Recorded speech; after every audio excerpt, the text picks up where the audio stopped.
पुराने जमाने में फारिस का एक अजीम बादशाह रहता था। वो एक ताकतवर, बहादुर और इंसाफ पसंद हुक्मरान था। मगर उसके दिल में हमेशा एक खला सा रहता था, मोहब्बत का खला।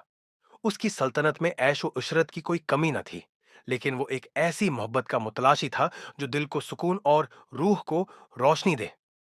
एक दिन बादशाह शिकार के लिए जंगल की तरफ निकला। शिकार के दौरान वो अपने साथियों से बिछड़ गया और भटक कर एक छोटे से गांव में पहुंचा। वहां नील औरत को देखा जो कनावी से पानी भर रही थी। उसका चेहरा चांद की मांद रोशन, आंखें झील जैसी गहरी और लब गुलाब की पंखड़ियों जैसे थे। बादशाह उस पर फिदा हो गया। बादशाह ने उस औरत से उसका नाम है पूछा तो उसने जवाब दिया, मेरा नाम लेली है। मैं उस गांव की आमसी लड़की हूं। बादशाह ने उसे फौरन अपनी मुल्का बनाने की पेशकश की, लेकिन लेली मुस्कुराकर बोली, बादशाह सलामत। मोहब्बत दिलों की गहराई से निकलती है। ये ताकत और दौलत से नहीं खरीदी जा सकती। अगर आप सच्चे दिल से मुझसे मोहब्बत करते हैं तो साबित करें। बादशाह को पहली बार किसी ने चैलेंज किया था। वो हैरान रह गया, मगर उसके दिल में लीली के लिए मोहब्बत और बढ़ गई।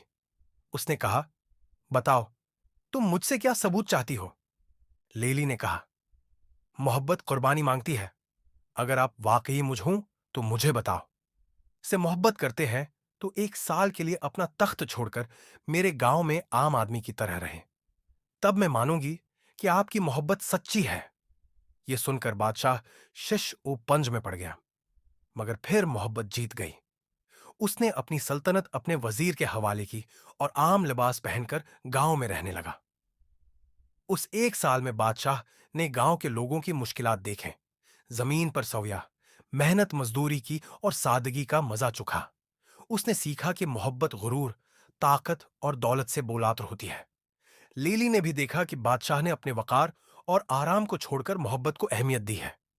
जब एक साल मुकम्मल हुआ तो लीली ने बादशाह से कहा, अब आपको मेरी मोहब्बत का हक हासिल है, क्योंकि आपने साबित कर दिया कि सच्ची मोहब्बत कुर्बानी मांगती है, न कि शानो शौकत। बादशाह उसे अपने महल ले आया और धूमधाम से शादी की। मगर अब वो पहले वाला बादशाह नहीं था। वो एक नया बादशाह बन चुका था, ऐसा जो मोहब्बत, आजिज़ी और हकीकी खुशी की कदर करना जान चुका था।